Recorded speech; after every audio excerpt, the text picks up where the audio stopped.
ഞാൻ അത്രയും പ്രതീക്ഷയിൽ ഒരു 100-120 ഉള്ളിലായിരിക്കും ഞാൻ പ്രതീക്ഷ. പക്ഷെ അഞ്ചാമത്തെ റാങ്കെന്ന് കണ്ടപ്പോൾ പെട്ടെന്ന് ഞെട്ടിപ്പോയി. പിന്നെ ഒച്ചയെടുത്ത് വീട്ടുകാരെ മൊത്തം വിളിച്ചു വരുത്തി പറഞ്ഞപ്പോഴേക്കും എല്ലാവരും ഞെട്ടിപ്പോയി. അമ്മയുടെ കണ്ണിൽ നിന്നൊക്കെയാണ് വെള്ളം വന്നത്. യൂട്യൂബൊക്കെ നോക്കിയിട്ടാണ് പഠിച്ചുകൊണ്ടിരുന്നത്. അതിനുശേഷം അതിലൂടെ തന്നെ പാർട്ട് ടൈം ജോബും ഞാൻ പോയിക്കൊണ്ടിരിക്കുകയായിരുന്നു. ആ സമയത്താണ് എനിക്ക് ഫാമിലി ട്രാജഡി വന്നത്. എൻ്റെ ഫാദർ മരണപ്പെട്ടു. അങ്ങനെ നേരെ ആ പഠനം രീതി ഫുള്ളായിട്ട് അങ്ങോട്ട് സൈഡിലോട്ട് മാറ്റി വയ്ക്കേണ്ടി വന്നു. മെക്കാനിക്കൽ എഞ്ചിനീയറിംഗ് പഠിച്ചൊരാൾക്ക് മിനിമം നമുക്കൊരു 10-12 രൂപയാണ് കിട്ടണേ.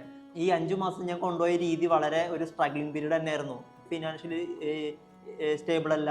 വിന്നേഴ്സിൻ്റെ ഞാൻ ഓൺലൈൻ ബാച്ചിലായിരുന്നു നിന്നിരുന്നത്. അപ്പോൾ റെക്കോർഡ് ക്ലാസ് വെച്ചിട്ടാണ് ഞാൻ കൂടുതൽ പഠിച്ചുകൊണ്ടിരുന്നത്. അവരുടെ ഓരോ വീഡിയോ കാണും തോറും നമ്മൾ എന്താ പറയുക, സീരിയസ്, നമ്മൾ ഇംഗ്ലീഷിലൊക്കെ സീരിയസ് ഒക്കെ കാണില്ല, അതുപോലെ തന്നെ നെക്സ്റ്റ് എന്താവും, എന്താണ് അടുത്ത ടോപ്പിക്ക്, നീ എന്തൊക്കെ പഠിക്കും, അതേ ഒരു എന്താ പറയുക, ഒരു അഗ്രസീവോടെ ആണ് ഞാൻ അവരുടെ വീഡിയോ അപ്രോച്ച് ചെയ്തത്.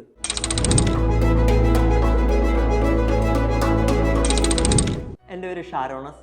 ഞാൻ എറണാകുളം സ്വദേശിയാണ്. ഞാൻ പഠിച്ചത് MA college of engineering Kothamangalam. BTech mechanical 2020 pass ഔട്ടായി. ഈ കഴിഞ്ഞ Kerala PSC assistant motor vehicle ഇൻസ്പെക്ടറിന് എനിക്ക് 5ാമത്തെ റാങ്ക് കരസ്ഥമാക്കാൻ സാധിച്ചു.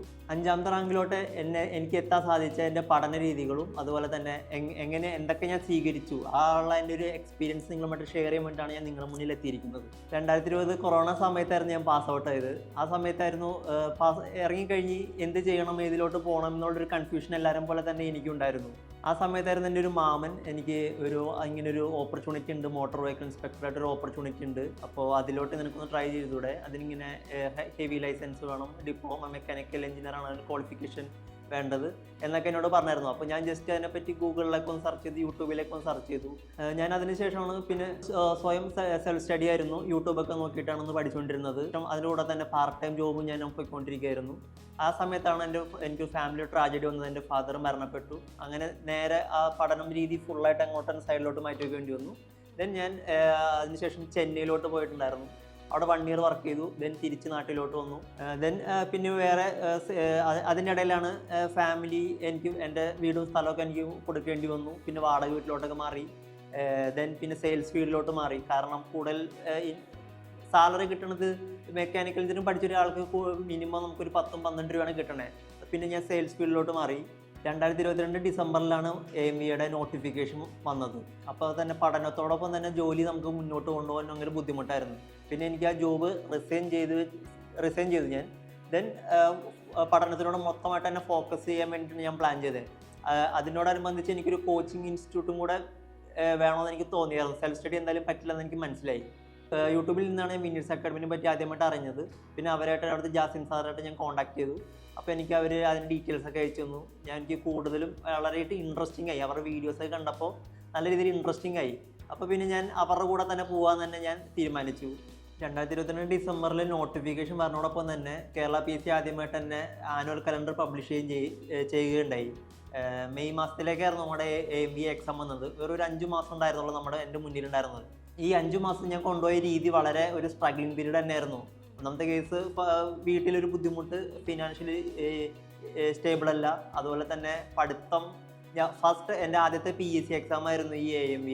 അപ്പോൾ എങ്ങനെ അത് ക്രാക്ക് ചെയ്യാൻ പറ്റും ഉള്ളൊരു മൊത്തം ടെൻഷനും എല്ലാം എൻ്റെ മുന്നിൽ ഉണ്ടായിരുന്നു. ഒരു വലിയൊരു ചോദ്യചിഹ്നമായിട്ട് ഇൻ കേസ് കിട്ടിയില്ലെങ്കിൽ എന്ത് ചെയ്യും എന്നൊരു ക്വസ്റ്റ്യൻ മാർക്കായിരുന്നു എൻ്റെ മുന്നിൽ ആദ്യം ഉണ്ടായിരുന്നത്. വിന്നേഴ്സിൻ്റെ ഞാൻ ഓൺലൈൻ ബാച്ചിലായിരുന്നു നിന്നിരുന്നത്. അപ്പോൾ റെക്കോർഡ് ക്ലാസ് വെച്ചിട്ടാണ് ഞാൻ കൂടുതൽ പഠിച്ചുകൊണ്ടിരുന്നത്. അവരുടെ ഓരോ വീഡിയോ കാണും തോറും നമ്മൾ എന്താ പറയുക, സീരിയസ്, നമ്മൾ ഇംഗ്ലീഷിലൊക്കെ സീരിയസ് ഒക്കെ കാണില്ല, അതുപോലെ തന്നെ നെക്സ്റ്റ് എന്താവും, എന്താണ് അടുത്ത ടോപ്പിക്ക്, നീ എന്തൊക്കെ പഠിക്കും, അതേ ഒരു എന്താ പറയുക, ഒരു അഗ്രസീവോടെ ആണ് ഞാൻ അവരുടെ വീഡിയോ അപ്രോച്ച് ചെയ്തത്. അതിൻ്റെ ഒരു ബെനിഫിറ്റ്സ് എനിക്കുണ്ടായിരുന്നു. നമുക്ക് ബോറടിക്കില്ല ഒരിക്കലും. പിന്നെ അതുപോലെ തന്നെ അവരുടെ ക്ലാസ്സുകളുടെ രീതിയും നമുക്ക് അവർ തരണം അങ്ങനെ തന്നെയാണ്. പിന്നെ അതിനോടൊപ്പം തന്നെ എനിക്ക് ഏറ്റവും സ്ട്രഗ്ലിംഗ് ആയിട്ട് തോന്നിയതെന്ന് വെച്ച് കഴിഞ്ഞാൽ, മെക്കാനിക്കലിനൊപ്പം തന്നെ ഈക്വലി ഓട്ടോമൊബൈൽ എന്നൊരു ഭാഗം ഉണ്ടാവും. 50-50 ആണ് രണ്ടും വരണത്. ഓട്ടോമൊബൈൽ എൻ്റെ ഒരു കോർ ബേസ് അല്ലായിരുന്നു. ഒരു സെമ്മിൽ മാത്രമേ ഓട്ടോമൊബൈൽ എന്നൊരു സബ്ജക്റ്റ് ഉണ്ടായുള്ളൂ. അപ്പോൾ ഓട്ടോമൊബൈൽ കൂടുതൽ എനിക്ക് എഫേർട്ട് ഇട്ട് പഠിക്കേണ്ടി വന്നു. അതിനെനിക്ക് ഏറ്റവും ഹെൽപ്പ് ചെയ്തത് നമ്മുടെ സാദിഖ് സാർ തന്നെയായിരുന്നു.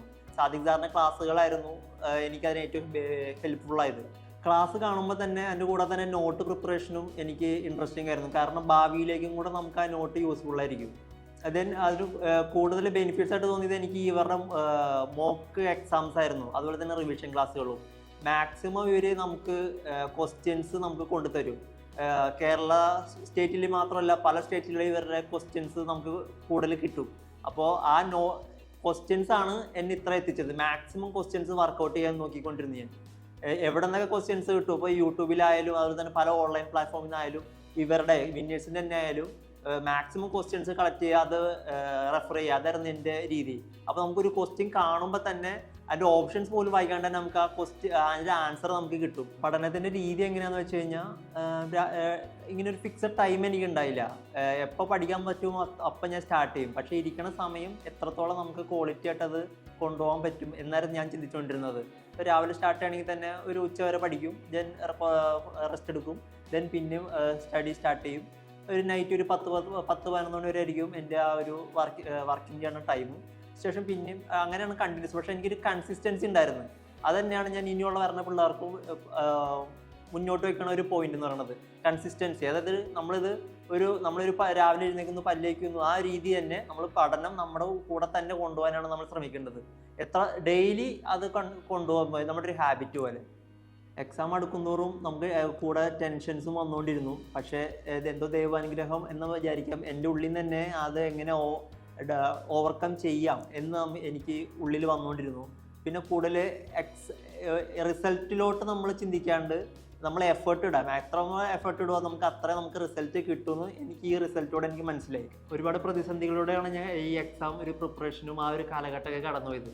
അപ്പോൾ ആ ഒരു റിസൾട്ട് വന്ന സമയം അത് ഒരിക്കലും പറഞ്ഞറിയിക്കാൻ പറ്റില്ല. കാരണം എൻ്റെ ജീവിതത്തിലെ ഏറ്റവും വലിയൊരു മൂമെൻറ്റ്, ഇത്രയൊരു അച്ചീവ്മെൻ്റ് ആയിട്ടൊരു മൂമെൻറ്റ് വന്നപ്പോൾ തന്നെ വീട്ടുകാരും അതുപോലെ തന്നെ എൻ്റെ സിസ്റ്ററും ഒക്കെ കൂടെ എന്താ പറയുക, എന്നെ കെട്ടിപ്പിടിച്ച് ഒരു അവസ്ഥയിലായിരുന്നു.